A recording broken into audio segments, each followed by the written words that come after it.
Hi friends, ನಮಸ್ತೆ. ನಾನು Mallikarjun. Welcome to ಸ್ಪರ್ಧಾ ಕರ್ನಾಟಕ ಅಕಾಡೆಮಿ ಶಿವಮೊಗ್ಗ. ಸ್ನೇಹಿತರ, 7/1/2024 ಜನವರಿ 7ನೇ ತಾರೀಕು ಒಂದು CTE ಎಕ್ಸಾಮ್ ಆಗುತ್ತೆ, ಕಮರ್ಷಿಯಲ್ ಟ್ಯಾಕ್ಸ್ ಇನ್ಸ್ಪೆಕ್ಟ್ರು. ಅದು HK ರೀಸನಲ್ಲಿ. ಅದರಲ್ಲಿ ಸುಮಾರು 11 ಮೆಂಟಲಿಟಿ ಪ್ರಶ್ನೆಗಳನ್ನು ಕೇಳಿದ್ದ. ಆ ಪ್ರಶ್ನೆಗಳು ಯಾವ ರೀತಿ ಇದ್ವು ಅವನು ಸಿಂಪಲ್ಲಾಗಿ ಬಿಡಿಸೋ ವಿಧಾನವನ್ನು ನಿಮಗೆ ಈ ಒಂದು ಕ್ಲಾಸಲ್ಲಿ ಹೇಳ್ಕೊಡ್ತೀನಿ.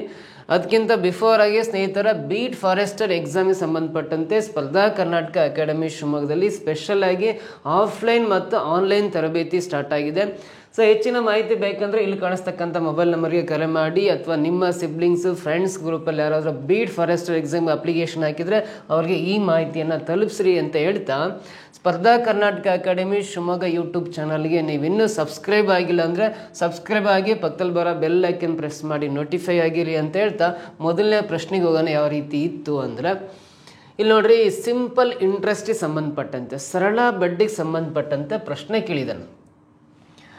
ರೂ 500 ಮೊತ್ತವು 9% ಸರಳ ಬಡ್ಡಿ ದರದಲ್ಲಿ ಒಂದು ಕಾಲಾವಧಿಯಲ್ಲಿ ರೂ 725 ಆದರೆ ರೂ 800 ಮೊತ್ತವು ಅದೇ ಸಮಯದಲ್ಲಿ 11% ಬಡ್ಡಿ ದರದಂತೆ ಎಷ್ಟಾಗುತ್ತದೆ ಅಂತ ಪ್ರಶ್ನೆ ಕೇಳಿದ್ದಾನೆ. ನೋಡ್ರಿ, ಸರಳ ಬಡ್ಡಿಗೆ ಸಂಬಂಧಪಟ್ಟಂತೆ ಪ್ರಶ್ನೆ ಕೇಳಿದ್ದಾನೆ.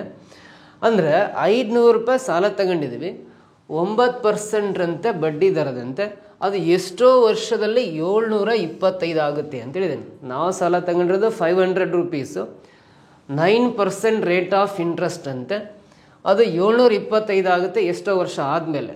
ಹಾಗಾದರೆ ಅಷ್ಟೇ ಟೈಮಿಗೆ 800 ರೂಪಾಯಿ ಅಮೌಂಟು 11% ಅಂತೆ, ಟೋಟಲ್ ಎಷ್ಟಾಗುತ್ತೆ ಅಂತ ಕ್ವಶನ್ ಕೇಳಿದ್ದಾನೆ. ಸೊ ನಾವಿಲ್ಲಿ ಏನು ಮಾಡ್ಕೋಬೇಕು ಅಂದರೆ, ವೆರಿ ಸಿಂಪಲ್ಲು. ಈ 500 ರೂಪಾಯಿ ಇರೋದು 725 ರೂಪಾಯಿ ಆಗಿದೆ ಅಂದರೆ, ಈ 500ಕ್ಕಿಂತ ಇದು ಎಷ್ಟು ಜಾಸ್ತಿ ಇದೆ ಅಂದರೆ 225 ರೂಪಾಯಿ ಜಾಸ್ತಿ ಇದೆ, 225 ರುಪೀಸ್ ಹೆಚ್ಚಾಗಿದೆ. ಅಂದರೆ 225 ರೂಪಾಯಿ ಬಡ್ಡಿ ಬಂದಿದೆ ಅಂತ. 500ಕ್ಕಿಂತ ಎಷ್ಟು ಹೆಚ್ಚಿದೆ? 225 ರುಪೀಸ್ ಜಾಸ್ತಿ ಇದೆ. ಅಂದರೆ 500 ರೂಪಾಯಿಗೆ 225 ರೂಪಾಯಿ ಬಡ್ಡಿ ಬಂದಿದೆ ಅಂತ. ಎಷ್ಟು ಪರ್ಸೆಂಟ್ ಅಂತೆ? 9% ಅಂತೆ. ಇಲ್ಲ, ಅಸಲು 500 ಇದೆ, 9% ಕೊಟ್ಟಿದ್ದಾನೆ ಅಂದರೆ ವೆರಿ ಸಿಂಪಲ್. ನೋಡ್ರಿ, ಈ 9 ಇಲ್ಲಿ ಪರ್ಸೆಂಟೇಜ್ ಇರೋದ್ರಿಂದ 2 ಡಿಲೀಟ್ ಮಾಡ್ಕೊಂಡು 9 × 5 ಮಲ್ಟಿಪ್ಲೈ ಮಾಡಿರಿ, 45 ಬರುತ್ತಲ್ಲ. ಈ 45 ರೂಪಾಯಿ ಅನ್ನೋದು 1 ವರ್ಷಕ್ಕೆ ಬಡ್ಡಿ ಆಗುತ್ತೆ. 1 ವರ್ಷಕ್ಕೆ 45 ರೂಪಾಯಿ ಬಡ್ಡಿ ಆದರೆ ಎಷ್ಟು ವರ್ಷಕ್ಕೆ 225 ರೂಪಾಯಿ ಆಗುತ್ತೆ ಅಂದರೆ, 45ರಿಂದ 5ರಿಂದ ಗುಣಾಕಾರ ಮಾಡಿದರೆ 225 ಬರೋದ್ರಿಂದ ಸೊ ಇಲ್ಲಿ ಟೈಮ್ ಎಷ್ಟು ಸಿಕ್ತು ಅಂದರೆ 5 ಇಯರ್ಸ್ ಅಂತ ಗೊತ್ತಾಯಿತು, 5 ವರ್ಷ ಅಂತ ಗೊತ್ತಾಯಿತು. Very simple. ನೋಡ್ರಿ, ಕೊಟ್ಟಿರೋ ಅಮೌಂಟು 500 ರೂಪಾಯಿ, 9% ಹಿಡಿದನೆ ಅಂದರೆ 2 ತಕ್ಕೊಂಡು 5 × 9 ಗುಣಾಕಾರ ಮಾಡಿರಿ, 45 ಬರುತ್ತಲ್ಲ. ಈ 45 ರೂಪಾಯಿ ಅನ್ನೋದು 1 ವರ್ಷಕ್ಕೆ ಬಡ್ಡಿ ಆದರೆ ಎಷ್ಟು ವರ್ಷಕ್ಕೆ 225 ಆಗುತ್ತೆ ಅಂದರೆ, 45ರಿಂದ 5ರಿಂದ ಗುಣಾಕಾರ ಮಾಡಿದರೆ 225 ಬರೋದ್ರಿಂದ 5 ವರ್ಷಕ್ಕೆ 225 ರೂಪಾಯಿ ಬಡ್ಡಿ ಬರುತ್ತೆ ಅಂತ. ಸೊ ಹಾಗಾದರೆ ಟೈಮ್ ಗೊತ್ತಾಯಿತು, 5 ವರ್ಷ. ಇದೇ ಸಮಯದಲ್ಲಿ 800 ರೂಪಾಯಿಗೆ 11% ಅಂತೆ, ಟೋಟಲ್ ಅಮೌಂಟ್ ಎಷ್ಟಾಗುತ್ತೆ ಅಂತ ಪ್ರಶ್ನೆ ಕೇಳಿರೋದ್ರಿಂದ 11 × 8 ಮಲ್ಟಿಪ್ಲೈ ಮಾಡಿರಿ, 11 × 88 ಬರುತ್ತಲ್ಲ. ಇದು 1 ವರ್ಷಕ್ಕೆ 88 ರೂಪಾಯಿ ಬಡ್ಡಿ ಅಂತ. ಸೊ ಹಾಗಾದರೆ 5 ವರ್ಷಕ್ಕೆ ಎಷ್ಟಾಗುತ್ತೆ ಅಂದರೆ 5ರಿಂದ ಗುಣಾಕಾರ ಮಾಡಿರಿ, ಎಷ್ಟು ಬರುತ್ತೆ? 440 ಬರುತ್ತೆ. 88 × 5 ಗುಣಾಕಾರ ಮಾಡಿದ್ರೆ 440 ಬರುತ್ತೆ. ಅಸಲು 800 ರೂಪಾಯಿ ಮತ್ತು 5 ವರ್ಷಕ್ಕೆ ಬಂದಿರೋ ಬಡ್ಡಿ 440 ಕೂಡಿದರೆ ಟೋಟಲಿ 1240 ರೂಪಾಯಿ ಆಗುತ್ತೆ. ಆ 800 ರೂಪಾಯಿ ಅನ್ನೋದು 11% ಅಂತೆ. ಇಷ್ಟೇ ಸಮಯದಲ್ಲಿ ಎಷ್ಟಾಗುತ್ತೆ ಅಂದರೆ 1240 ರುಪೀಸ್ ಆಗುತ್ತೆ. ಥರ್ಡ್ ಆಪ್ಷನಲ್ಲಿದೆ, ಇದು ಸರಿ ಉತ್ತರ ಆಗುತ್ತೆ. ಓಕೆನಾ? ನೆಕ್ಸ್ಟ್ ಕ್ವಶನ್ ಬರೋಣ. ಈ ಸರಣಿಯಲ್ಲಿ ತಪ್ಪಾಗಿರುವ ಸಂಖ್ಯೆಯನ್ನು ಕಂಡುಹಿಡಿಯಿರಿ ಅಂತ ಕೊಟ್ಟಿದ್ದಾನೆ. ಈ ಒಂದು ನಂಬರ್ ಸೀರೀಸಲ್ಲಿ ಒಂದು ನಂಬರ್ ರಾಂಗ್ ಇದೆ. ಆ ರಾಂಗ್ ಆಗಿರೋ ನಂಬರ್ ಯಾವುದು ಅಂತ ಕಂಡುಹಿಡಿತಾ ಬರೋಣ. ಸೊ ಫಸ್ಟ್ ನಂಬರ್ 3 ಇದೆ, ಸೆಕೆಂಡ್ ನಂಬರ್ 10 ಇದೆ, ಥರ್ಡ್ ನಂಬರ್ 31 ಇದೆ, ಆಮೇಲೆ 94 ಇದೆ, ಆಮೇಲೆ 284 ಇದೆ. ಯಾವುದೋ ಒಂದು ನಿಯಮದ ಪ್ರಕಾರ ಈ ಸಂಖ್ಯೆಗಳನ್ನು ಬರಿತಾ ಹೋಗಿದ್ದಾನೆ. ಆ ನಿಯಮದ ಪ್ರಕಾರ ಬರಿತಾ ಹೋದಾಗ ಒಂದು ಸಂಖ್ಯೆ ರಾಂಗ್ ಆಗಿದೆ, ಅದು ಯಾವುದು ಅಂತ ಪತ್ತೆ ಹಚ್ಚಬೇಕು. ಫಸ್ಟ್ ನೀವು ಅಡಿಷನ್ ರೂಲ್ ಚೆಕ್ ಮಾಡಿದರೆ 3 ಸಂಖ್ಯೆ 10 ಆಗಿದೆ ಅಂದರೆ 3ಕ್ಕೆ ನೀವು 7 ಕೂಡಿದಾಗ 10 ಬರುತ್ತೆ. 3 + 7 10. 10 ಸಂಖ್ಯೆ 31 ಆಗಿದೆ ಅಂದರೆ 10ಕ್ಕೆ 21 ಕೂಡಿದರೆ 31 ಬರುತ್ತೆ. 10 + 21 ಅಂದರೆ 31. ಗೊತ್ತಾಗಿಲ್ಲ ಅಂದರೆ 31ರಲ್ಲಿ 10 ಮೈನಸ್ ಮಾಡಿದ್ರೆ 21 ಬರುತ್ತೆ. ಈ 31 ಇರೋದು 94 ಆಗಿದೆ ಅಂದರೆ 94ಅಲ್ಲಿ 31 ಮೈನಸ್ ಮಾಡಿರಿ ಎಷ್ಟು ಬರುತ್ತೆ? 63 ಬರುತ್ತೆ. ಇದರ ಅರ್ಥ 31ಕ್ಕೆ 63 ಕೂಡಿದಾಗ ಮುಂದಿನ ಸಂಖ್ಯೆ 94 ಬರುತ್ತೆ ಅಂತ. ಸೊ ಹಾಗಾದರೆ ಇಲ್ಲಿ 7, 21, 63 ಯಾವ ಥರ ಸಂಖ್ಯೆಗಳು ಅಂದರೆ 7 ಮೂರಲೆ 21, 21 ಇಂಟು 3 ಅಂದರೆ 63, 61 ಇಂಟು 3 ಗುಣಾಕಾರ ಮಾಡಿರಿ ಎಷ್ಟು ಬರುತ್ತೆ ಅಂದರೆ 189 ಬರುತ್ತೆ. ಸೊ ಈ 94ಕ್ಕೆ 189ನ ಕೂಡಿದಾಗ ಎಷ್ಟು ಬರುತ್ತೆ ಅಂದರೆ 200. ನೋಡಿರಿ, ಈ 94ಕ್ಕೆ ಈ 189ನ ಕೂಡಿದಾಗ 283 ಬರುತ್ತೆ. ಬಟ್ ಇಲ್ಲಿ 284 ಕೊಟ್ಟಿರೋದ್ರಿಂದ ಈ ಸರಣಿಯಲ್ಲಿ ತಪ್ಪಾಗಿರೋ ಸಂಖ್ಯೆ 284 ಅಂತ ಹೇಳ್ತೀವಿ. ಆ ಸರಣಿಯಲ್ಲಿ ರಾಂಗ್ ನಂಬರ್ ಅಂದರೆ 284 ಇಸ್ ದ ರಾಂಗ್ ನಂಬರ್ ಅಂತ ಹೇಳ್ತೀವಿ. ಗೊತ್ತಾಯ್ತಾ ಯಾವ ಥರ ಮಾಡಿದ್ದಾನೆ ಅಂತ? ಅಥವಾ ಇದನ್ನು ಇನ್ನೊಂದು ರೀತಿಯಾಗಿ ಆನ್ಸರ್ ಮಾಡ್ಬೋದು. 3, 10, 31, 94, 284 ಕೊಟ್ಟಿದ್ದಾನೆ ಅಂದರೆ ಇದರಲ್ಲಿ ತಪ್ಪಾಗಿರೋ ಸಂಖ್ಯೆ ಯಾವುದು ಅಂತ ಪತ್ತೆ ಹಚ್ಚಬೇಕು ಅಂದರೆ ನಾವು ನೋಡ್ರಿ 3ರಿಂದ ಗುಣಾಕಾರ ಮಾಡಿದ್ರೆ 3 ಮೂಲೆ 9 ಪ್ಲಸ್ ಅದಕ್ಕೆ 1 ಕೂಡಿದರೆ 10 ಕರೆಕ್ಟ್ ಬರುತ್ತೆ. 10ನ್ನ 3ರಿಂದ ಗುಣಾಕಾರ ಮಾಡಿದ್ರೆ 10 ಮೂಲೆ 30 ಪ್ಲಸ್ ಅದಕ್ಕೆ 1 ಕೂಡಿದರೆ 31 ಬರುತ್ತೆ. ಸೊ 31ನ್ನ 3ರಿಂದ ಗುಣಾಕಾರ ಮಾಡಿದ್ರೆ 93 ಬರುತ್ತೆ. ಪ್ಲಸ್ ಅದಕ್ಕೆ 1 ಕೂಡಿದರೆ 94 ಆಗುತ್ತೆ. ನೋಡ್ರಿ, into 3 plus 1, into 3 plus 1, into 3 plus 1 ಮಾಡಿದೀವಿ ಅಂದರೆ ನೆಕ್ಸ್ಟ್ ಇದೇ ಪ್ಯಾಟ್ರನಲ್ಲಿ 94ನ್ನ 3ರಿಂದ ಗುಣಾಕಾರ ಮಾಡಿರಿ. 3 4 12 2 ದಶಕ 1, 3 9 27 ಪ್ಲಸ್ 1 28, 282 ಬರುತ್ತೆ. ಅದಕ್ಕೆ 1 ಕೂಡಿದ್ವಿ ಅಂದರೆ 283 ಬರುತ್ತೆ.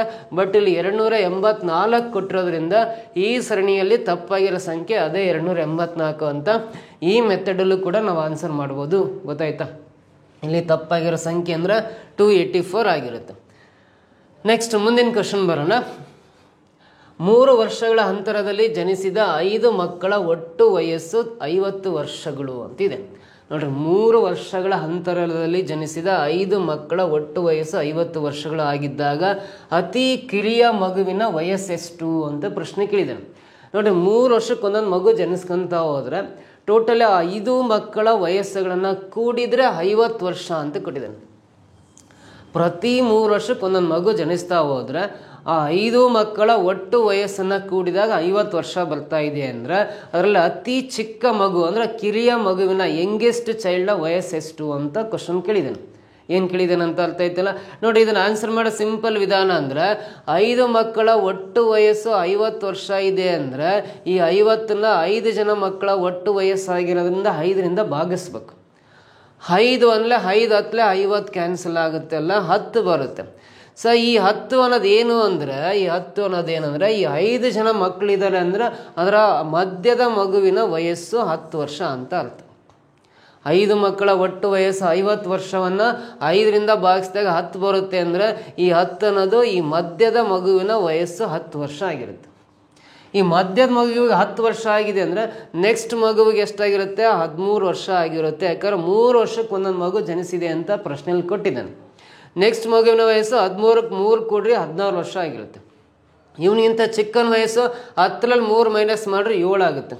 ಇವನಿಗಿಂತ ಚಿಕ್ಕನ ವಯಸ್ಸು 7ರಲ್ಲಿ 3 ಮೈನಸ್ ಮಾಡಿದ್ರೆ 4 ಆಗುತ್ತೆ. ನೋಡಿರಿ, ಇವೆಲ್ಲ 5 ಸಂಖ್ಯೆಗಳು ಆ 5 ಜನ ಮಕ್ಕಳ ವಯಸ್ಸುಗಳಾಗ್ತವೆ. ಇವೆಲ್ಲ ಸಂಖ್ಯೆಗಳನ್ನು ಕೂಡಿ ನೋಡ್ರಿ, ಇವೆಲ್ಲ ಸಂಖ್ಯೆಗಳನ್ನು ನೀವು ಅಡಿಷನ್ ಮಾಡಿದರೆ ಕೂಡ್ತಾ ಬಂದರೆ ಟೋಟಲಿ ಎಷ್ಟಾಗುತ್ತೆ? 50 ವರ್ಷಗಳು ಕರೆಕ್ಟ್ ಆಗುತ್ತೆ. 50 ಇಯರ್ಸ್ ಕರೆಕ್ಟ್ ಆಗುತ್ತೆ. ಇವೆಲ್ಲ ಸಂಖ್ಯೆ ಕೂಡಿದರೆ 50 ವರ್ಷ ಸರಿ ಆಗುತ್ತೆ. ಅಂದರೆ ಅತ್ಯಂತ ಚಿಕ್ಕ ಮಗುವಿನ ವಯಸ್ಸು ಕಿರಿಯ ಮಗುವಿನ ವಯಸ್ಸು ಅಂದರೆ 4 ವರ್ಷ ಅಂತ ಹೇಳ್ಬೋದು. ಇಲ್ಲಿ 4 ಅನ್ನೋದು ಮೊದಲನೇ ಆಪ್ಷನಲ್ಲಿ ಇದೆ, ಸರಿ ಉತ್ತರ ಆಗುತ್ತೆ. ಗೊತ್ತಾಯ್ತಾ ಈ ಪ್ರಶ್ನೆಗೆ ಆನ್ಸರ್ ಮಾಡಿದ್ದು? ಸೊ ನೆಕ್ಸ್ಟ್ ಮುಂದಿನ ಪ್ರಶ್ನೆ ಬರೋಣ. ನೋಡಿ, ಒಂದು ಪರೀಕ್ಷೆಯಲ್ಲಿ 70% ವಿದ್ಯಾರ್ಥಿಗಳು ಇಂಗ್ಲೀಷ್ನಲ್ಲಿ ಉತ್ತೀರ್ಣರಾಗಿದ್ದಾರೆ ಅಂತಿದೆ.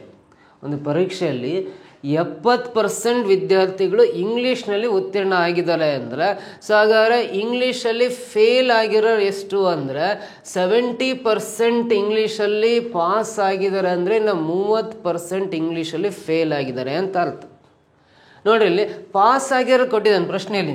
70% ವಿದ್ಯಾರ್ಥಿಗಳು ಇಂಗ್ಲೀಷ್ನಲ್ಲಿ ಉತ್ತೀರ್ಣರಾಗಿದ್ದಾರೆ ಅಂತ ಕೊಟ್ಟಿದ್ದಾನೆ. 70% of the students passed in English ಅಂತ ಕೊಟ್ಟಿದ್ದಾನೆ. ಅಂದರೆ ಇನ್ನು ಉಳಿದಿರೋ 30% ವಿದ್ಯಾರ್ಥಿಗಳು ಇಂಗ್ಲೀಷಲ್ಲಿ ಫೇಲ್ ಆಗಿದ್ದಾರೆ ಅಂತ. ಮತ್ತು 65% ವಿದ್ಯಾರ್ಥಿಗಳು ಗಣಿತದಲ್ಲಿ ಉತ್ತೀರ್ಣರಾಗಿದ್ದಾರೆ ಅಂತಿದೆ.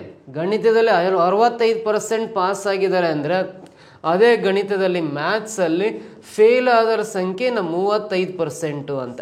ನೋಡ್ರಿ 65% ಪಾಸ್ ಆಗಿದ್ದಾರೆ ಅಂದರೆ 100ರಲ್ಲಿ ಪಾಸ್ ಆಗಿರೋ ಮೈನಸ್ ಮಾಡ್ರಿ 35% ಫೇಲ್ ಆಗಿದ್ದಾರೆ ಗಣಿತದಲ್ಲಿ ಅಂತ.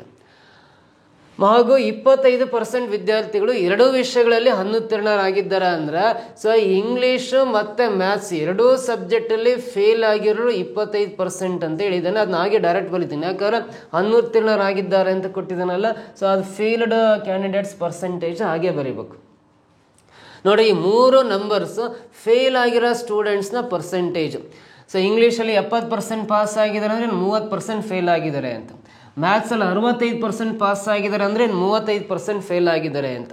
ಸೊ ಮತ್ತು ಎರಡೂ ವಿಷಯಗಳಲ್ಲಿ 25% ಫೇಲ್ ಆಗಿದ್ದಾರೆ ಅಂತ ಡೈರೆಕ್ಟಾಗಿ ಕೊಟ್ಟಿದ್ದಾನೆ. ಇದಿಷ್ಟು ಫೇಲ್ಡ್ ಪರ್ಸೆಂಟೇಜ್ ಆಗುತ್ತೆ.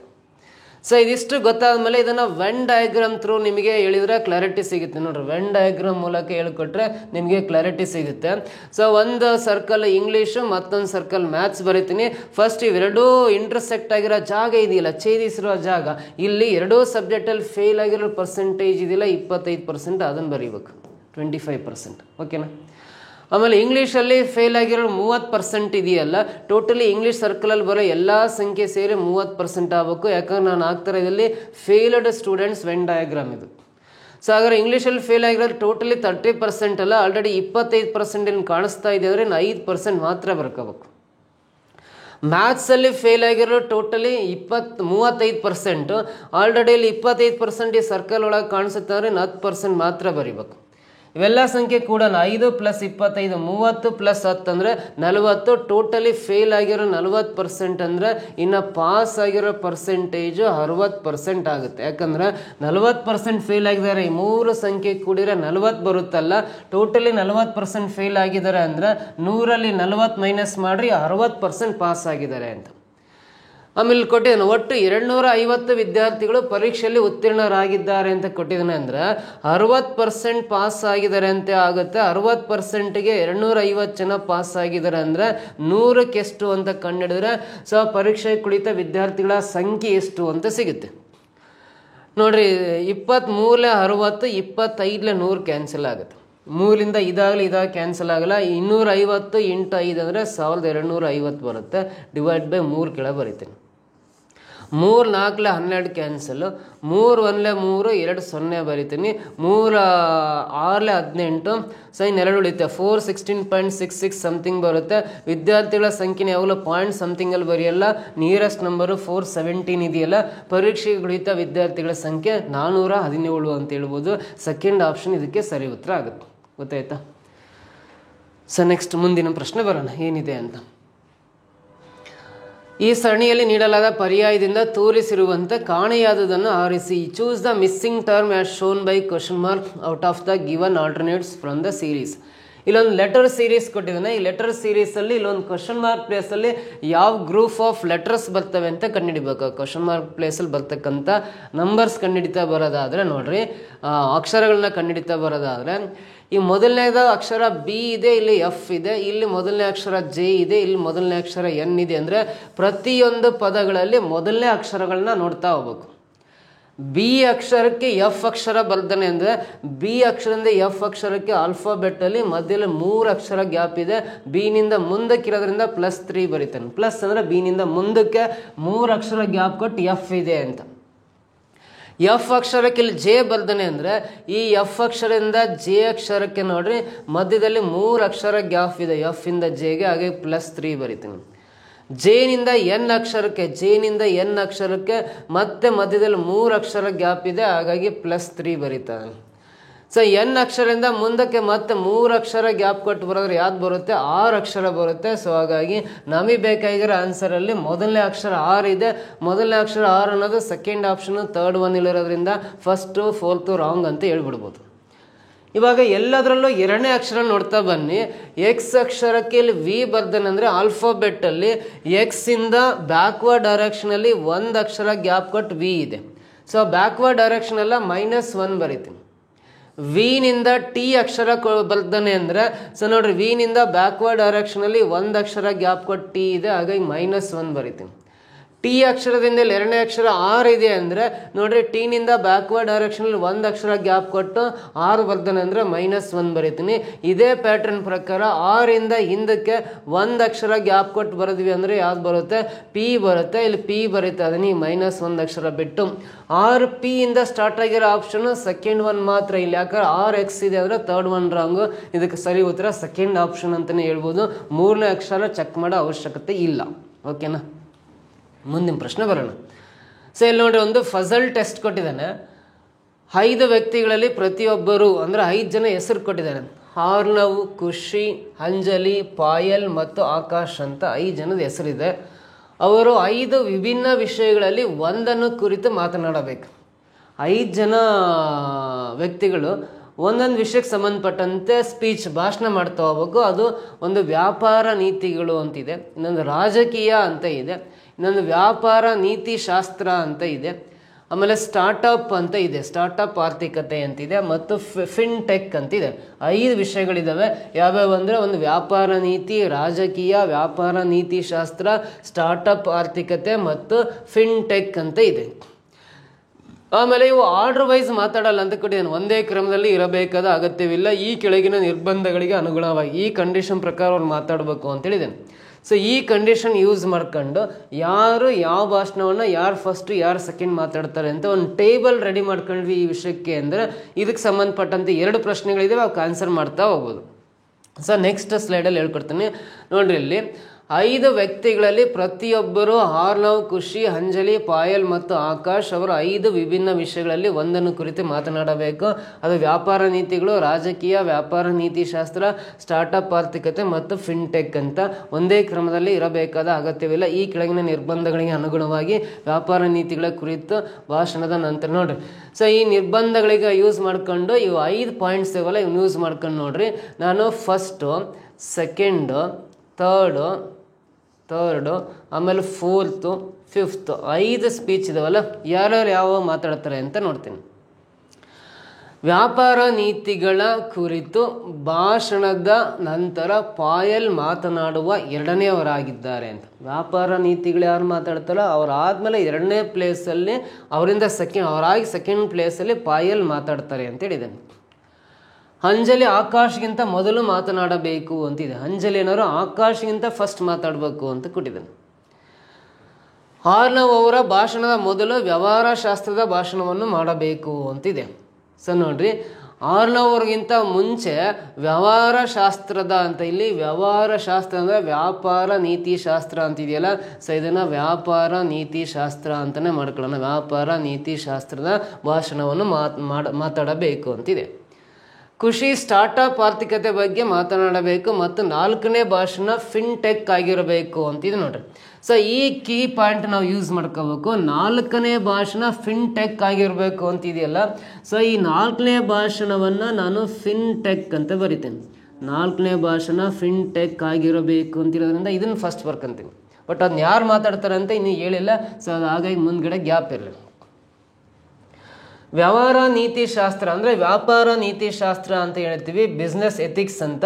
ಮತ್ತು ರಾಜಕೀಯ ಭಾಷಣಗಳ ಮಧ್ಯೆ 2 ಭಾಷಣಗಳನ್ನು ನೀಡಬೇಕಾಗುತ್ತದೆ ಅಂತಿದೆ. ಸೊ ನೋಡ್ರಿ, ವ್ಯಾಪಾರ ನೀತಿ ಶಾಸ್ತ್ರ ಮತ್ತು ರಾಜಕೀಯದ ಮಧ್ಯದಲ್ಲಿ 2 ಬಿಸ್ನೆಸ್ ಅಂದರೆ 2 ಸ್ಪೀಚ್ಗಳು ಇರಬೇಕು ಅಂತೇಳಿದ್ದಾನೆ. ನಾನು ಇಲ್ಲೊಂದು ಬರೆಯೋಕ್ಕಂದ್ರೆ ಮಧ್ಯದಲ್ಲಿ 2 ಗ್ಯಾಪ್ ಬರಲ್ಲ.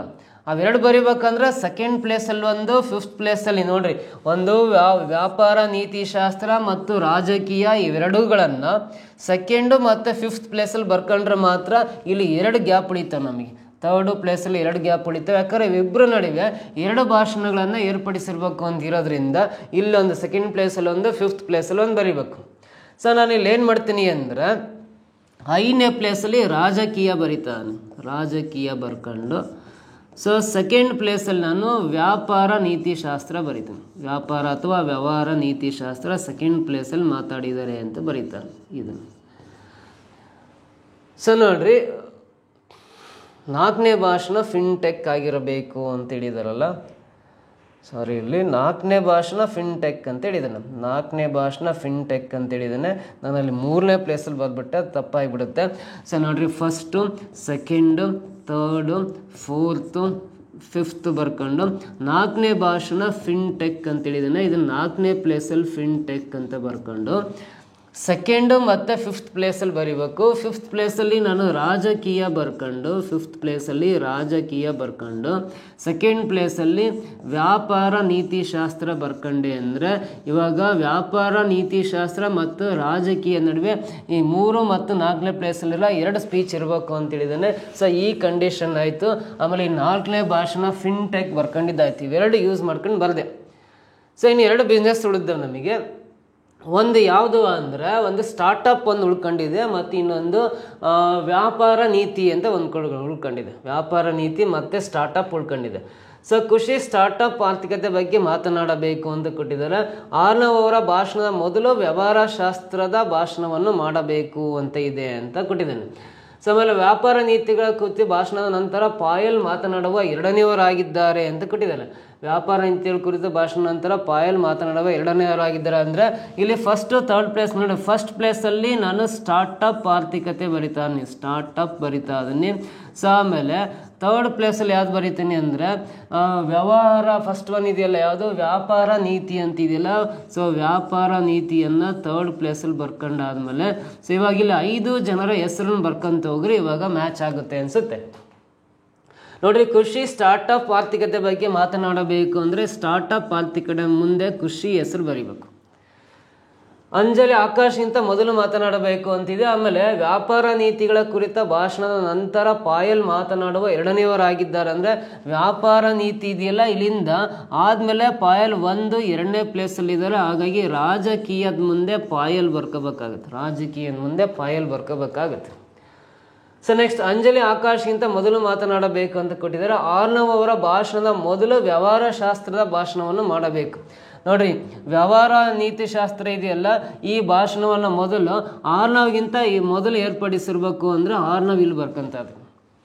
ಆಮೇಲೆ ಅಂಜಲಿ ಆಕಾಶ್ಗಿಂತ ಮೊದಲು ಅಂತ ಹೇಳಿದಾನೆ. ಸೊ ಅಕ್ಕಪಕ್ಕದಲ್ಲಿ ಅಂತ ಏನು ಹೇಳಿಲ್ಲ. ಸೊ ಹಾಗಾಗಿ ಇಲ್ಲಿ ಅಂಜಲಿ ಬರ್ಕೊಂಡು, ಸೊ ಇಲ್ಲಿ ಆಕಾಶ್ ಬರ್ಕೊಂಡೆ ಅಂದರೆ ಸೊ ಅಂಜಲಿ ಭಾಷಣ ಆಕಾಶ್ಗಿಂತ ಮೊದಲಾಗುತ್ತೆ. ನೋಡಿ, 5 ಜನ ಈ ರೀತಿ ನಾವು ಭಾಷಣ ಮಾಡ್ತಾ ಇದ್ದಾರೆ. 5 ಭಾಷಣಗಳು ಈ ಥರ ಇದಾವೆ. ಸೊ ಇದಕ್ಕೆ ಸಂಬಂಧಪಟ್ಟಂತೆ ಪ್ರಶ್ನೆಗಳು ನೋಡಿ ಆನ್ಸರ್ ಮಾಡ್ತಾ ಹೋಗೋಣ. ಮೊದಲನೇ ಪ್ರಶ್ನೆ ಏನಿದೆ ಅಂದರೆ, 3ನೇ ಭಾಷಣವನ್ನು ಯಾರು ಮಾಡಬೇಕು ಅಂತ ಕೇಳಿದ್ದಾನೆ. ಇಲ್ಲಿ 3ನೇ ಭಾಷಣವನ್ನು ಮಾಡ್ತಕ್ಕಂಥವ್ರು ಆರ್ನವ್ ಆಗಿರ್ತಾರೆ. ಸೊ ಇದಕ್ಕೆ ಆನ್ಸರು, ಈ ಕ್ವಶನ್ಗೆ ಆನ್ಸರು ಆರ್ನವ್ ಅಂತ ಫಸ್ಟ್ ಆಪ್ಷನ್ ಇದೆಯಲ್ಲ, ಇದರ ಸರಿ ಉತ್ತರ. ಕೊನೆಯ ಭಾಷಣ ಯಾವ ವಿಷಯದ ಕುರಿತು ಅಂತಿದೆ. ಇಲ್ಲಿ ಕೊನೆಯ ಭಾಷಣ ನಾವು ಬರ್ಕೊಂಡಿರೋದು ರಾಜಕೀಯ ವಿಷಯದ ಕುರಿತು ಇದೆ. ಕೊನೆಯ ಭಾಷಣ ಯಾವ ವಿಷಯದ ಕುರಿತು ಅಂದರೆ ರಾಜಕೀಯ ಆಗಿರುತ್ತೆ. 4th ಆಪ್ಷನ್ ಕರೆಕ್ಟ್ ಆನ್ಸರ್ ಅಂತ ಬರೀತೀನಿ. ನೋಡಿ, ಈ ರೀತಿ 2 ಪ್ರಶ್ನೆಗಳು ಕೇಳಿದರೆ ಅವೆರಡೂ ಕ್ವಶನ್ಗೆ ಆನ್ಸರ್ ಮಾಡ್ಬೋದು. ನೆಕ್ಸ್ಟ್ ಪ್ರಶ್ನೆ ಬರೋಣ, 7ನೇದು ಏನಿದೆ ಅಂತ. ಎ ಮತ್ತು ಬಿ ಇವರ ಸಂಬಳವನ್ನು ಒಟ್ಟಿಗೆ ಸೇರಿಸಿದರೆ 20,000 ರೂಪಾಯಿ ಅಂತ ಕೊಟ್ಟಿದ್ದಾನೆ. ಎ ಸಂಬಳ, ಬಿ ಸಂಬಳ ಇಬ್ಬರದ್ದು ಸೇರಿ ಟೋಟಲ್ 20,000 ಅಂತ ಕೊಟ್ಟಿದ್ದಾನೆ. ಅದರಲ್ಲಿ ಎ ತನ್ನ ಸಂಬಳದ 95% ಖರ್ಚು ಮಾಡುತ್ತಾನೆ, ಅಲ್ಲದೆ ಬಿ ತನ್ನ ಸಂಬಳದ 85% ಖರ್ಚು ಮಾಡುತ್ತಾನೆ. ನೋಡಿ, ಎ ಮತ್ತು ಬಿ ಇಬ್ಬರದು ಟೋಟಲ್ ಸ್ಯಾಲ್ರಿದು 20,000, ಇಬ್ಬರಿಗೂ ಸೇರಿ 20,000. ಅದರಲ್ಲಿ 20,000ದಲ್ಲಿ ಎನ ಸಂಬಳ ಎಷ್ಟೋ ಇರುತ್ತೆ, ಬಿನ ಸಂಬಳ ಎಷ್ಟೋ ಇರುತ್ತೆ. ಎ ತನ್ನ ಸಂಬಳದಲ್ಲಿ 95% ಖರ್ಚು ಮಾಡ್ತಾನೆ, ಬಿ ತನ್ನ ಸಂಬಳದಲ್ಲಿ 5% ಖರ್ಚು ಮಾಡ್ತಾನೆ ಅಂತ. ಅವರಿಬ್ಬರ ಉಳಿತಾಯ ಒಂದೇ ಆಗಿದೆ. ಎನ ಉಳಿತಾಯ ಮತ್ತು ಬಿನ ಉಳಿತಾಯ ಒಂದೇ ಆಗಿದ್ದರೆ ಎನ ಸಂಬಳ ಎಷ್ಟು ಅಂತ ಕಂಡುಹಿಡಿಬೇಕು. ನೋಡಿ, ಈ ಕ್ವಶನ್ಗೆ ಆನ್ಸರ್ ಮಾಡ್ಬೇಕಂದ್ರೆ ಎ 95% ಖರ್ಚು ಮಾಡಿದ್ದಾನೆ ಅಂದರೆ ಎ ಉಳಿತಾಯ ಮಾಡೋದೇನು 5% ಅಂತ. 5% ಆಫ್ ಎನ 5% ಉಳಿತಾಯ. ಬಿ 85% ಖರ್ಚು ಮಾಡಿದ್ದಾನೆ ಅಂದರೆ ಬಿ ಉಳಿಸಿರೋದು 15% ಉಳಿತಾಯ ಮಾಡಿದ್ದಾನೆ. 15% ಆಫ್ ಬಿ ಅಂತ ಬರಿತೀನಿ. ಅಂದರೆ ಎನ 5% ಉಳಿತಾಯ, ಬಿನ 15% ಉಳಿತಾಯ ಒಂದೇ ಆಗಿದ್ದರೆ ಅಂತಿರೋದ್ರಿಂದ ಮಧ್ಯದಲ್ಲಿ ಈಕ್ವಲ್ ಟು ಹಾಕೋಬೇಕು. ಎ ಉಳಿತಾಯ ಮಾಡಿರೋದು 5%, ಬಿ ಉಳಿತಾಯ ಮಾಡಿರೋದು 15%. ಇವನ ಬಳಿ ಉಳಿದಿರೋ ಅಮೌಂಟು, ಇವನ ಬಳಿ ಉಳಿದಿರೋ ಅಮೌಂಟು ಎರಡು ಸೇಮ್ ಇದ್ದಾವೆ ಅಂತ. ಎನ 5% ಉಳಿತಾಯ, ಬಿನ 15% ಉಳಿತಾಯ ಎರಡು ಸೇಮ್ ನಂಬರ್ ಆಗಿರ್ತವೆ ಅಂತ. ಸೊ ಹಾಗಾದ್ರೆ ವೆರಿ ಸಿಂಪಲ್ಲು, 5 1 5 3 15 ಕ್ಯಾನ್ಸಲ್ ಮಾಡಿ ಈ ಬಿ ಈ ಸೈಡ್ ಬಂದರೆ ಲೆಫ್ಟ್ ಸೈಡು A/B ಆಗುತ್ತೆ. ಇಲ್ಲಿ 1 ರೈಟ್ ಸೈಡ್ ಬಂದರೆ /1 ಆಗುತ್ತೆ, 3/1. ಅಂದರೆ ಎ ಮತ್ತು ಬಿಗೆ ಇರ್ತಕ್ಕಂಥ ಆದಾಯಗಳ ಅನುಪಾತ 3:1 ಬರುತ್ತೆ. ಈ 3/1 3:1 ಅಂತ ಬರಿತೀವಿ. ಸೇ 3 1 ಕೂಡಿದ್ರೆ 4 ಆಗುತ್ತಲ್ಲ. ಟೋಟಲಿ 20,000 ಸಂಬಳವನ್ನು 4 ಭಾಗ ಮಾಡಿದರೆ ಎಷ್ಟು ಬರುತ್ತೆ ಅಂದರೆ 4 5 20 ಪ್ರತಿ ಒಂದು ಭಾಗ 5,000 ಬರುತ್ತೆ ಅಂತ. ಪ್ರತಿ ಒಂದು ಭಾಗ ಎಷ್ಟು ಬರುತ್ತೆ? 5,000. ಏನ ಸಂಬಳ 3 ಭಾಗದಷ್ಟು ಅಂದರೆ 5,000ನ ಇಂಟು 3 ಅಂತ ಹಾಕಿ ಗುಣಿಸಿದ್ರೆ ಎಷ್ಟು ಬರುತ್ತೆ? 15,000 ಅನ್ನೋದು ಏನ ಆದಾಯ ಆಗಿರುತ್ತೆ, ಏನ ಸಂಬಳ ಆಗಿರುತ್ತೆ. ಸೊ ಇಲ್ಲಿ ಏನ ಸಂಬಳ 15,000, ಆಪ್ಷನ್ 4th ಒನ್ ಕರೆಕ್ಟ್ ಆಗುತ್ತೆ. ಗೊತ್ತಾಯ್ತಾ? ನೆಕ್ಸ್ಟ್ ಪ್ರಶ್ನೆ ಬರೋಣ. ಇದಾದ್ಮೇಲೆ ಮುಂದಿನ ಪ್ರಶ್ನೆ ಏನಿದೆ ಅಂತ ನೋಡ್ತಾ ಬನ್ನಿ. ಒಂದು ಬ್ಯಾಗಿನಲ್ಲಿ 2 ಕೆಂಪು 3 ಹಸಿರು ಮತ್ತು 2 ನೀಲಿ ಚೆಂಡುಗಳಿವೆ. 2 ಚೆಂಡುಗಳನ್ನು ಮನಬಂದಂತೆ ತೆಗೆಯಲಾಗಿದೆ. ತೆಗೆದ ಚೆಂಡುಗಳಲ್ಲಿ ನೀಲಿ ಚೆಂಡು ಒಳಗೊಂಡಿರುವ ಸಂಭವನೀಯತೆ ಎಷ್ಟು ಅಂತ ಕೇಳಿದ್ದಾನೆ. ಸೊ ಇಲ್ಲಿ ಸಂಭವನೀಯತೆ ಕಂಡುಹಿಡಿಬೇಕು. ಪ್ರಾಬಬಿಲಿಟಿ ಆಫ್ ಅನ್ ಇವೆಂಟ್ ಹೇಳ್ತಾ ಇದೀವಿ. ಟೋಟಲ್ ಬ್ಯಾಗಲ್ಲಿ 2 ಕೆಂಪು 3 ಹಸಿರು 2 ನೀಲಿ ಇದೆ ಅಂದರೆ ಟೋಟಲ್ 2 + 3 5 + 2 ಅಂದರೆ 7 ಚೆಂಡುಗಳಿದ್ದಾವೆ. ಅದನ್ನು ಹೊರ ತೆಗಿತಾ ಇರೋದು ಎಷ್ಟು ಅಂದರೆ 2 ಚೆಂಡುಗಳನ್ನು ಹೊರ ತೆಗೆಯುವಂತೆ ಅಂತ ಕೊಟ್ಟಿರೋದ್ರಿಂದ 7C2 ಅಂತ ಕೆಳ ಬರಿಬೇಕು. ಟೋಟಲ್ ಬ್ಯಾಗ್ ಇರೋದು ಎಲ್ಲ ಸೇರಿ 7 ಚೆಂಡುಗಳಿದ್ದಾವೆ. ನಾವು ಹೊರ ತೆಗಿತಾ ಇರೋ ಚೆಂಡುಗಳ ಸಂಖ್ಯೆ 2 ಚೆಂಡುಗಳಲ್ಲ, ಹಾಗಾಗಿ 7C2 ಅಂತ ಕೆಳ ಬರಿಬೇಕು. ನಾವು ಹೊರ ತೆಗೆದಿರೋ ಈ 2 ಚೆಂಡುಗಳು ಯಾವಾಗಿರ್ಬೇಕು ಅಂದರೆ ನೀಲಿ ಚೆಂಡು ಒಳಗೊಂಡಿರದ ಅಂತ ಇದೆ. ಒಳಗೊಂಡಿರದ ಅಂದರೆ ನೀಲಿ ಚೆಂಡುಗಳು ಆಗಿರಬಾರ್ದು ಅಂತ. ಸೊ ಹಾಗಾದ್ರೆ ನೀಲಿ ಚೆಂಡುಗಳು ಆಗಿರಬಾರ್ದಾದ್ರೆ ಇಲ್ಲಿ ನೀಲಿ ಚೆಂಡುಗಳನ್ನು ಬಿಟ್ಟಾಕನ ಉಳಿದವೆಷ್ಟು? 2 ಕೆಂಪು 3 ಹಸಿರು ಅಂದ್ರೆ ಟೋಟಲಿ 5 ಬಾಲ್ ಆಗ್ತವೆ. ನೀಲಿ ಚೆಂಡುಗಳು ಆಗಿರದ ಅಂತಿರೋದ್ರಿಂದ ನೀಲಿ ಚೆಂಡುಗಳನ್ನು ಬಿಟ್ಟು ಹಾಕಿದ್ರೆ 5 ಬಾಲುಗಳು ಉಳಿತಾವೆ. ನಾವು ಹೊರ ತೆಗೆದಿರೋ ಆ 2 ಬಾಲುಗಳು ಈ 5ರಲ್ಲಿ ಯಾವಾದರೂ 2 ಆಗಿರ್ಬೇಕು. ಅದಕ್ಕೋಸ್ಕರ 5C2 ಅಂತ ಮೇಲ್ಗಡೆ ಬರ್ಕೊಳ್ಳೋಣ. ಸಿಂಪ್ಲಿಫೈ ಮಾಡಿರಿ. 5ರಿಂದ ಸ್ಟಾರ್ಟ್ ಮಾಡಿ ಇಳಿಕೆ ಕ್ರಮದಲ್ಲಿ 2 ಸಂಖ್ಯೆ ಬಂದರೆ ಸಾಕು. ಇಲ್ಲಿ 7ರಿಂದ ಸ್ಟಾರ್ಟ್ ಮಾಡಿ ಇಳಿಕೆ ಕ್ರಮದಲ್ಲಿ 2 ಸಂಖ್ಯೆ ಬರ್ಕೊಂಡ್ರೆ ಸಾಕು. ಇಲ್ಲಿ C2 ಸೇಮ್ ಇದೆ, ಅದನ್ನೇ ಬರೆಯೋ ಅವಶ್ಯಕತೆ ಇಲ್ಲ. 2 2 4 2 3 6 ಕ್ಯಾನ್ಸಲ್ ಆಗುತ್ತೆ. 5 × 2 10 ಬರುತ್ತೆ. 7 × 3 21 ಬರುತ್ತೆ. ಇದಕ್ಕೆ ಆನ್ಸರು 10/21 ಬರುತ್ತೆ. ಸೆಕೆಂಡ್ ಆಪ್ಷನ್ ಎಕ್ಸಾಕ್ಟ್ ಆನ್ಸರ್ ಆಗುತ್ತೆ, 10/21. ಓಕೆನಾ? ನೆಕ್ಸ್ಟ್ ಮುಂದಿನ ಪ್ರಶ್ನೆ ನೋಡ್ರಿ. ತಂದೆ ಮತ್ತು ಮಗನ ವಯಸ್ಸನ್ನು ಕೂಡಿಸಿದರೆ 45 ವರ್ಷ ಆಗುತ್ತದೆ. ತಂದೆ ವಯಸ್ಸು ಮಗನ ವಯಸ್ಸನ್ನು ಕೂಡಿದ 45 ವರ್ಷ. 5 ವರ್ಷಗಳಿಂದ ಅವರಿಬ್ಬರ ವಯಸ್ಸುಗಳ ಗುಣಲಬ್ಧವು ತಂದೆಯ ವಯಸ್ಸಿನ 4ರಷ್ಟಿತ್ತು. 5 ವರ್ಷದಿಂದ ತಂದೆ ಮತ್ತು ಮಗನ ವಯಸ್ಸಿನ ಗುಣಲಬ್ಧ ಇರುತ್ತಲ್ಲ, ಅದು ತಂದೆಯ ವಯಸ್ಸಿನ 4 ಪಟ್ಟಿರುತ್ತೆ ಅಂತ ಹೇಳಿದ್ದಾನೆ ಗುಣಲಬ್ಧ. ಹಾಗಾದ್ರೆ ತಂದೆ ಮತ್ತು ಮಗನ ಈಗಿನ ವಯಸ್ಸುಗಳು ಎಷ್ಟು ವರ್ಷಗಳಲ್ಲಿ ಅಂತ ಕೇಳಿದ್ದಾನೆ. ಇದನ್ನು ಆನ್ಸರ್ ಮಾಡ್ಬೇಕಂದ್ರೆ ಇಲ್ಲಿ ಆಪ್ಷನ್ ಯೂಸ್ ಮಾಡ್ಕೊಂಡು ಹೋದ್ರೆ ಆನ್ಸರ್ ಈಸಿ ಆಗುತ್ತೆ. ಬೆಟರ್ ಅಂದರೆ ಕೊಟ್ಟಿರೋ ಆಪ್ಷನ್ ಮೂಲಕ ಕಂಡುಹಿಡಿದ್ರೆ ಭಾಳ ನಮಗೆ ಈಸಿಯಾಗಿ ಆನ್ಸರ್ ಸಿಗುತ್ತೆ. ಅವರಿಬ್ಬರ ವಯಸ್ಸುಗಳನ್ನು ಕೂಡಿದರೆ 45 ವರ್ಷ ಹೇಳಿದಾರಲ್ಲ, 34 + 11 45 ವರ್ಷ ಇದರಲ್ಲಿ ಬರುತ್ತೆ. 35 + 10 ಇವೆರಡು ಕೂಡಿದ್ರೆ 45 ವರ್ಷ ಬರುತ್ತೆ. 36 + 9 ಇವೆರಡು ಕೂಡಿದ್ರೆ 45 ವರ್ಷ ಬರುತ್ತೆ. ಬಟ್ ಇವೆರಡು ಕೂಡಿದ್ರೆ 55 ವರ್ಷ ಬರುತ್ತೆ. ಆಪ್ಷನ್ 4th ಒನ್ ರಾಂಗ್ ಅಂತ ಹೇಳ್ಬೋದು. ಆ 3ರಲ್ಲಿ ಯಾವ್ದು ಸರಿ ಅಂತ ಮತ್ತೆ ಕನ್ಫರ್ಮ್ ಮಾಡ್ಕೋಬೇಕಂದ್ರೆ ಮುಂದೆ ಪ್ರಶ್ನೆ ಹೋದ್ರಿ 5 ವರ್ಷಗಳ ಹಿಂದೆ ಅಂತ ಇದೆ. 5 ವರ್ಷಗಳ ಹಿಂದೆ ಅಂತ ಕೊಟ್ಟಿದ್ದಾನೆ ಅಂದರೆ ಈ ಪ್ರತಿಯೊಂದು ಸಂಖ್ಯೆಗೆ 5 ವರ್ಷ ಕಡಿಮೆ ಮಾಡಿರಿ. 34ರಲ್ಲಿ 5 ಕಡಿಮೆ ಮಾಡಿದ್ರೆ 29, 11ರಲ್ಲಿ 5 ಕಡಿಮೆ ಮಾಡಿದ್ರೆ 6, 35ರಲ್ಲಿ 5 ಕಡಿಮೆ ಮಾಡಿದ್ರೆ 30, 10ರಲ್ಲಿ 5 ಕಡಿಮೆ ಮಾಡಿದ್ರೆ 5. ಸೊ ಇಲ್ಲಿ 36ರಲ್ಲಿ 5 ಕಡಿಮೆ ಮಾಡಿದ್ರೆ 31, 9ರಲ್ಲಿ 5 ಕಡಿಮೆ ಮಾಡಿದ್ರೆ 4. 5 ವರ್ಷಗಳಿಂದ ಅವರಿಬ್ಬರ ವಯಸ್ಸುಗಳ ಗುಣಲಬ್ಧ ಅಂದರೆ ಇವೆರಡನ್ನ ಗುಣಿಸ್ಬೇಕು. ಇವೆಲ್ಲ ಸಂಖ್ಯೆಗಳನ್ನು ಗುಣಾಕಾರ ಮಾಡ್ಬೇಕು. ಎಷ್ಟು ಬರುತ್ತೆ ಅಂದರೆ 6 9 54 ದಶಕ 5, 6 2 12 + 5 ಅಂದರೆ 17 ಬರುತ್ತೆ. ಈ ಗುಣಲಬ್ಧ ಈ ತಂದೆಯ ವಯಸ್ಸಿನ 4 ಪಟ್ಟಿರ್ಬೇಕು. 29 4 ಎಷ್ಟಾಗುತ್ತೆ ಅಂದರೆ 9 4 36 8 ಅಂದರೆ 116 ಆಗುತ್ತೆ. ಇಲ್ಲಿ 174 ಇದೆ ಅಂದರೆ ಇದು ರಾಂಗ್ ಆನ್ಸರ್ ಆಗುತ್ತೆ. 4 ಪಟ್ಟು ಆಗಲ್ಲ. ತಂದೆ ವಯಸ್ಸಿನ 4 ಪಟ್ಟು ಈ ಗುಣಲಬ್ಧ ಆಗಬೇಕು. ಆಗಲ್ಲ ಅಂದಮೇಲೆ ಫಸ್ಟ್ ಆಪ್ಷನ್ ರಾಂಗ್ ಅಂತ ಹೇಳ್ತೀವಿ. ಇಲ್ಲಿ 30 × 5 ಗುಣಾಕಾರ ಮಾಡಿರಿ. ಗುಣಲಬ್ಧ 150 ಬಂತಲ್ಲ. ಈ ಗುಣಲಬ್ಧ ತಂದೆಯ ವಯಸ್ಸು 30 ವರ್ಷ ಇದೆಯಲ್ಲ, ಇದರ 4 ಪಟ್ಟಿರ್ಬೇಕು. 34 120. ಬಟ್ ಇಲ್ಲಿ 4 ಪಟ್ಟಿಲ್ಲ, 5 ಪಟ್ಟಿದೆ. 35 120, ಅದಕ್ಕೋಸ್ಕರ ರಾಂಗ್. ಇಲ್ಲೇ ಗೊತ್ತಾಗುತ್ತೆ 31 × 4 ಅಂದರೆ 124 ಬರುತ್ತೆ.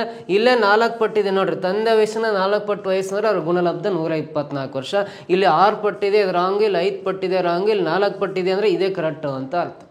ಸೊ ಹಾಗಾಗಿ ತಂದೆ ಮತ್ತು ಮಗನ ವಯಸ್ಸುಗಳು 36, 9 ವರ್ಷ ಅಂತ ಹೇಳ್ಬೋದು. ಸಿಂಪಲ್ ನೋಡ್ರಿ, ತಂದೆ ವಯಸ್ಸಿನ 4 ಪಟ್ಟು ಅಂದರೆ × 4 124 ವರ್ಷ ಅವರಿಬ್ಬರ ಗುಣಲಬ್ಧ ಆಗಿರುತ್ತೆ ಅಂತ. ಸೊ ಹಾಗಾದ್ರೆ ನೆಕ್ಸ್ಟ್ ಮುಂದಿನ ಪ್ರಶ್ನೆ ಬರೋಣ. ಲಾಸ್ಟ್ ಒನ್ ನೋಡ್ರಿ. ಈ ಕೆಳಗಿನ ಯಾವುದು ಕೇಂದ್ರ ಮೌಲ್ಯದ ಅಳತೆಯಾಗಿದೆ? Which of the following is the measure of central value ಅಂತ. ಸೊ ನೋಡ್ರಿ, ಸೆಂಟ್ರಲ್ ವ್ಯಾಲ್ಯೂ ಅಥವಾ ಕನ್ನಡದಲ್ಲಿ ಕೇಂದ್ರೀಯ ಪ್ರವೃತ್ತಿಯ ಅಳತೆಗಳು ಅಂತ ಕರಿತೀವಿ. ಕೇಂದ್ರೀಯ ಪ್ರವೃತ್ತಿಯ ಅಳತೆಗಳು ಅಂತ ಕರಿತೀವಿ. So measures of central tendency ಅಂತ ಕರಿತೀವಿ. ಮೆಜರ್ಸ್ ಆಫ್ ಸೆಂಟ್ರಲ್ ಟೆಂಡೆನ್ಸಿ ಅಂತ ಕರಿತೀವಿ. ಕೇಂದ್ರೀಯ ಪ್ರವೃತ್ತಿಯ ಅಳತೆಗಳು ಯಾವ್ಯಾವು ಅಂದರೆ, ಮೊದಲನೇದು ಸರಾಸರಿ ಅಂತ ಕರಿತೀವಿ. ಸರಾಸರಿ ಮೀನ್ ಅಂತ ಕರಿತೀವಿ ಇಂಗ್ಲೀಷಲ್ಲಿ. ಎರಡನೇದು ಮಧ್ಯಾಂಕ ಅಂತ ಕರಿತೀವಿ. ಮಧ್ಯಾಂಕ ಅಂತ ಕರಿತೀವಿ. ಸೊ ನಾವು ಮೀಡಿಯನ್ ಅಂತ ಕರಿತೀವಿ ಇಂಗ್ಲೀಷಲ್ಲಿ. ಮೀಡಿಯನ್ ಅಂತ ಕರಿತೀವಿ. ಸೊ ನೆಕ್ಸ್ಟ್ ಮೂರನೇದು ಮೋಡ್, ರೂಢಿ ಬೆಲೆ ಅಥವಾ ಬಹುಲಕ ಅಂತ ಕರಿತೀವಿ. ರೂಢಿ ಬೆಲೆ ಅಥವಾ ಬಹುಲಕ ಅಂತ ಕರಿತೀವಿ ಇಂಗ್ಲೀಷಲ್ಲಿ. ಮೋಡ್ ಅಂತ ಕರಿತೀವಲ್ಲ, ಈ ಮೂರು ನಾವು ಕೇಂದ್ರೀಯ ಪ್ರವೃತ್ತಿಯ ಅಳತೆಗಳು ಅಂತ ಕರಿತೀವಿ. ಸರಾಸರಿ, ಮಧ್ಯಾಂಕ, ರೂಢಿ ಬೆಲೆ. ಇವು 4 ಆಪ್ಷನ್ಸಲ್ಲಿ ಯಾವುದಿದೆ ಅಂದರೆ ಈ ಮೀಡಿಯನ್ ಕೊಟ್ಟಿದ್ದಾನೆ. ಮಧ್ಯ ಅಥವಾ ಮೀಡಿಯನ್ ಅಂತ ಇದೆಯಲ್ಲ, ಇದು ಕೇಂದ್ರೀಯ ಪ್ರವೃತ್ತಿಯ ಅಳತೆ ಆಗಿರುತ್ತೆ. ಸೊ ಇನ್ಯಾವು ಇಲ್ಲ ನೋಡ್ರಿ. ಈ ಸ್ಟ್ಯಾಂಡರ್ಡ್ ಡಿವಿಯೇಷನ್ ಅನ್ನೋದು, ಮೀನ್ ಡಿವಿಯೇಷನ್ ಅನ್ನೋದು, ಆಮೇಲೆ ಕ್ವಾರ್ಟರ್ ಡಿವಿಯೇಷನ್ ಅನ್ನೋದು, ಇವು ಸೊ ಮೆಜರ್ಸ್ ಆಫ್ ಡಿಸ್ಪರ್ಷನ್ ಅಂತ ಕರಿತೀವಿ. ಮೆಜರ್ಸ್ ಆಫ್ ಡಿಸ್ಪರ್ಷನ್ ಅಂತ ಕರಿತೀವಿ. ಅಂದರೆ ಅರವಿನ ಅಳತೆಗಳು ಅಂತ ಕರಿತೀವಿ ಇವನ್ನ. ಸೊ ಮೆಜರ್ಸ್ ಆಫ್ ಡಿಸ್ಪರ್ಷನ್ ಅಂದ್ರೆ ಅರವಿನ ಅಳತೆಗಳು ಅಂತ ಸ್ಟ್ಯಾಟಿಸ್ಟಿಕ್ಸಲ್ಲಿ ಬರುತ್ತೆ. ಸೊ ಸಂಖ್ಯಾಶಾಸ್ತ್ರದಲ್ಲಿ ಬರುತ್ತೆ ಈ ಪ್ರಶ್ನೆ. ಸೊ ಅರವಿನ ಅಳತೆಗಳು ಮೆಜರ್ಸ್ ಆಫ್ ಡಿಸ್ಪರ್ಷನ್ಸ್ ಅಂತ ಕರಿತೀವಿ. ಕೇಂದ್ರೀಯ ಪ್ರವೃತ್ತಿ ಅಳತೆಗಳು 3 ಇದಾವೆ. ಅವು ಸರಾಸರಿ ಒಂದು, ಮಧ್ಯಾಂಕ ಒಂದು, ರೂಢಿ ಬೆಲೆ. ಮೀನು, ಮೀಡಿಯನ್ ಮೋಡಲ್ಲಿ ಆಪ್ಷನಲ್ ಕೊಟ್ಟಿರೋದು ಮೀಡಿಯನ್ ಕೊಟ್ಟಿರೋದ್ರಿಂದ ಮೊದಲನೇ ಆಪ್ಷನ್ನೇ ಸರಿ ಉತ್ತರ ಆಗುತ್ತಿದೆ. ಗೊತ್ತಾಯ್ತಾ ಫ್ರೆಂಡ್ಸ್? ಇವೆಲ್ಲ ಈ CT ಎಕ್ಸಾಮಲ್ಲಿ ಈ ಥರ 11 ಪ್ರಶ್ನೆಗಳನ್ನು ಕೇಳಲಾಗಿತ್ತು HK ರೀಸನ್ನಲ್ಲಿ. ಸೊ ಈ ವಿಡಿಯೋ ನಿಮಗೆ ಇಷ್ಟ ಆಗಿದೆ ಅಂದರೆ ಒಂದು ಲೈಕ್ ಮಾಡಿ, ಕಮೆಂಟ್ ಮಾಡಿ, ನಿಮ್ಮ ಫ್ರೆಂಡ್ಸ್ಗೆಲ್ಲ ಶೇರ್ ಮಾಡ್ತಾ ಬನ್ನಿ. So next upcoming CT exam ಇದೆ, ಆ ಎಕ್ಸಾಮಿಗೆ ಕೂಡ ಹೆಲ್ಪ್ ಆಗುತ್ತೆ. ನೆಕ್ಸ್ಟ್ ವಿಡಿಯೋದಲ್ಲಿ ಮತ್ತೆ ಭೇಟಿ ಆಗ್ತೀನಿ ನಿಮ್ಮನ್ನ. Thank you so much.